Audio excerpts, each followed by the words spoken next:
Buenos Dias und Feliz Año Nuevo. Ein frohes neues 2026 nachträglich. Ich hoffe, ihr seid alle gut reingerutscht, hoffentlich nicht ausgerutscht. Und ja, auf jeden Fall mal Prost darauf. Ich möchte heute mit euch über ein wichtiges Thema reden. Und zwar geht es darum, warum wir nach Paraguay ausgewandert sind. Eines der Hauptgründe, warum wir ausgewandert sind natürlich Steuern. Also wir alle wissen es, die meisten, die in Europa leben, zahlen mindestens 30% Einkommenssteuer, bis zu 43%, wenn nicht sogar für die Gutverdiener bis zu 46%. Und wenn man dann noch Unternehmer ist und ein eigenes Unternehmen hat, dann zahlt man noch zusätzlich 30% Steuern. Also das wären einmal 15% Körperschaftssteuer und ca. 15% Gewerbesteuer. Wenn man das alles zusammenrechnet, dann sind wir bei ungefähr 70%, 73%, 76%, sogar wenn es drauf ankommt. Und wenn man das mal in den Taschenrechner eingibt, dann kommt man auf ungefähr 8 bis 9 Monate im Jahr, die man dann im Prinzip eigentlich nur dafür arbeitet, um Steuern zu zahlen. Die restlichen Monate sind dann für euch, die könnt ihr dann verwenden, wie ihr wollt. Zusätzlich ist es dann natürlich auch so, von eurem Nettogehalt zahlt ihr dann auch noch weitere Steuern. Ja, das sind ja dann zum Beispiel die Mehrwertsteuer und so weiter und so fort fürs Tanken. Es gibt ja etliche Steuern und die machen es einem einfach sehr schwer, gerne in Deutschland Geld zu verdienen. Ich habe da auch mal eine Grafik mitgebracht über die Länder mit der höchsten Abgabenlast und man kann es kaum glauben, Deutschland ist nicht Platz 1, sondern leider nur Platz 2. Der Gewinner hier mit Platz 1 ist Belgien. Herzlichen Glückwunsch Belgien, wohlverdient, nämlich 52,7%. Deutschland ist da hingegen nur auf Platz 2 mit 47,9%. Das geht dann weiter Österreich, Frankreich, Italien, Finnland. Aber im Grunde genommen schenkt sich eigentlich keiner so richtig was. Hier mal die nächste Grafik, spiegelt den Extremvergleich wieder zwischen Europa und auch Südamerika. Alleine Paraguay ist der klare Gewinner in Südamerika. Wenn man sich das mal anschaut, wir haben hier zum Beispiel Argentinien, Uruguay, Brasilien und Chile. Brasilien und Argentinien wären gerne Teil der EU wahrscheinlich bei einer Einkommenssteuer von 35% oder 34%. Uruguay und Chile sehen schon noch ein bisschen besser aus, aber ja, eindeutig. Also Paraguay 10% Unternehmenssteuer, 10% Einkommenssteuer und 10% VAT. Ein weiterer Punkt, der für uns sehr wichtig ist die Freiheit. In Deutschland ist alles sehr überreguliert. Über Deutschland sitzt ja noch die EU, die auch wiederum reguliert. Man hat sehr großen Bürokratieaufwand. Man hängt immer wieder mit seinem Steuerberater fest. Dann möchte das Finanzamt immer wieder etwas. Man hat die Sorge, dass man etwas falsch macht und dafür bestraft wird. Man muss sich immer alles selber arbeiten. Prinzipiell muss man sich im Leben eigentlich immer alles selber arbeiten. Es wird einem einfach alles erschwert, besonders wenn man unternehmerisch denken möchte. Und über die Zeit, in der wir hier in Paraguay sind, haben wir festgestellt, dass man viel mehr Freiheit hat zu denken. Man muss nicht erst einmal herausfinden, ob meine Geschäftsidee überhaupt funktioniert, weil sie von so vielen Regeln eingekettet ist, dass es sich überhaupt nicht lohnt, zum Beispiel nur für die großen Unternehmen, dass die überhaupt diese bürokratischen Hürden bezahlen können, sondern man kann einfach gleich ausführen. Wir haben hier Leute kennengelernt, die eine eigene Rinderfarm gestartet haben, einfach Biofleisch produzieren oder eigene Wurst produzieren, eigenes Fleisch produzieren, auf dem Markt verkaufen. Das geht hier nicht einfach so in Deutschland, also bei euch, nicht bei mir. Oder anderes Beispiel, wir sind gerade in der Planung, unser Haus zu bauen. Ich habe noch nie ein Haus gebaut, aber ich habe schon viel gehört in Deutschland. Ich verlinke hier mal einen Artikel rein, in dem ein Haus abgerissen werden soll, weil es ein paar Zentimeter zu hoch gebaut wurde oder so. Die lachen hier nur, also das gibt's hier nicht. Du kaufst ein Grundstück, dann findest du ein Bauunternehmen und du fängst dann an zu bauen. Und du gehst einen Plan durch, entweder mit einem Architekten oder du designst das alles selber, du machst dir dein eigenes Traumhaus und dann geht's los, dann wird einfach losgebaut. Und du musst keine Angst haben, dass dann irgendwann die Gemeinde kommt und sagt, das geht so nicht. Es ist alles viel einfacher. Du kannst dich einfach viel mehr selbst entfalten. Eine andere interessante Sache, die dieses Freiheitsgefühl noch mal ein bisschen näher bringt, was mir auch selber erst ein wenig später aufgefallen ist. Hier in Paraguay gibt es keine Briefkästen. Also hier in Asunción gibt es schon Briefkästen, aber draußen auf dem Land, also sobald du aus der Hauptstadt rausfährst, da gibt es eigentlich keine Briefkästen mehr. Also es gibt auch keine Klingeln. Man klatscht dann wird man gehört und man macht dann die Tür auf oder nicht.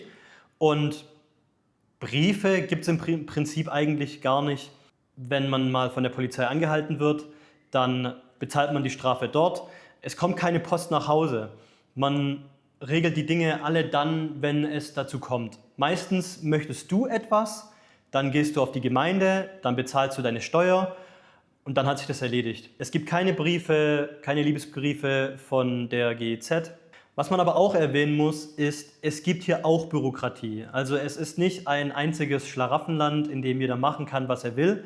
Es gibt gewisse Regeln, es gibt aber nicht viele Regeln. Es ist eine machbare Bürokratie. Ein weiterer Grund, weshalb wir ausgewandert sind, ist die Politik und die Menschen in Deutschland.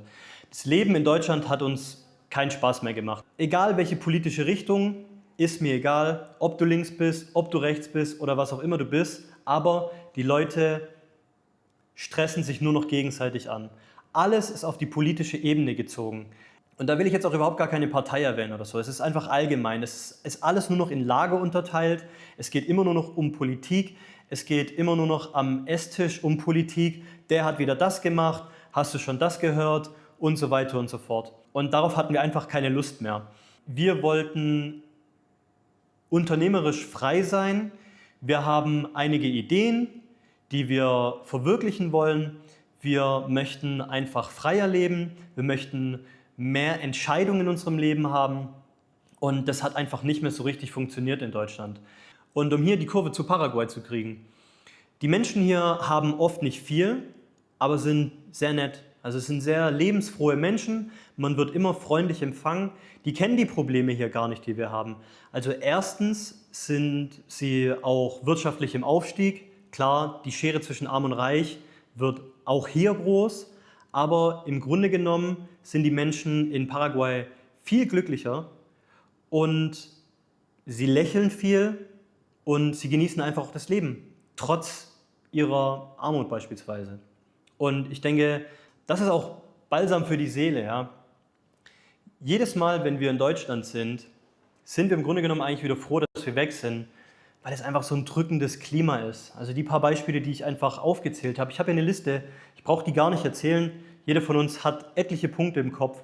Und deswegen jedes Mal, wenn wir wieder nach Paraguay kommen, es ist einfach viel entspannter. Ein weiterer Punkt, den ich habe, ist natürlich die Sonne. Ich könnte mir jetzt hier wieder den Schweiß von der Stirn wischen.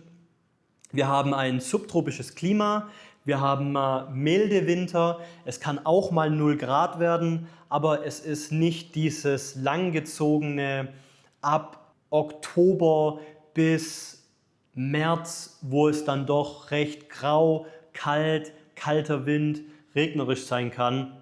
Ich habe jetzt gerade mitbekommen, tatsächlich schneit es in Süddeutschland und es scheint hin und wieder die Sonne. Das ist natürlich sehr schön, aber im Grunde genommen haben wir halt einfach doch in Mitteleuropa kalte, harte Winter. Und hier ist es halt einfach nicht so. Die Sommer sind doch teilweise regnerisch. Also wir haben jetzt zum Beispiel 5 Tage wundervollen Sonnenschein mit 30 Grad. Aber man hat dann auch einfach mal einen Tag, wo es dann regnet, dass hier das Wasser die Straßen entlang fließt. Das ist halt einfach so in einem subtropischen Klima. Aber es ist immer noch warm und man wird nicht krank.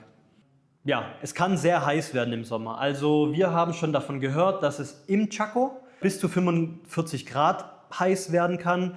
Wir sind jetzt hier schon seit April und das Höchste, was wir bisher so erlebt haben, waren 38, 39 Grad. Aber ich muss halt auch wieder dazu sagen, mit einem Pool ist das einfach alles machbar.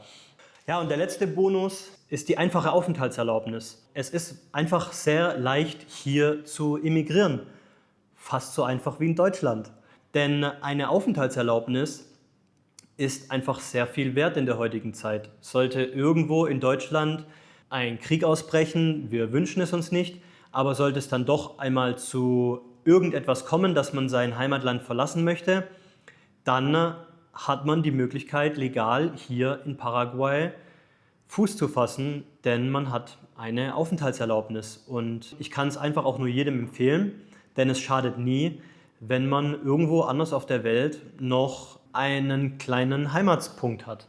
Ja, und nochmal ein Bonuspunkt, und zwar die spanische Sprache. Sí, yo hablo español.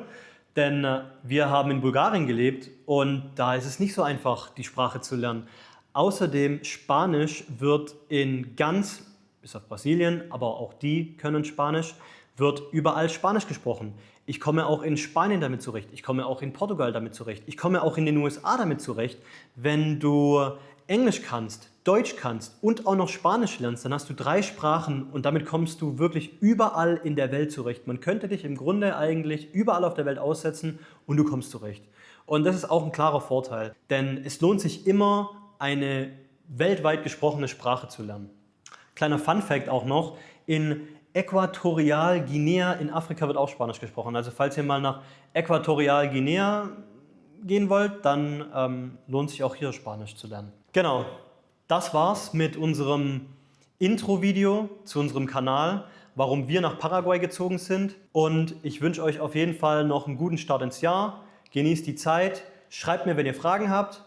Mein Telegram ist unten in der Videobeschreibung. Bis bald. Hasta luego.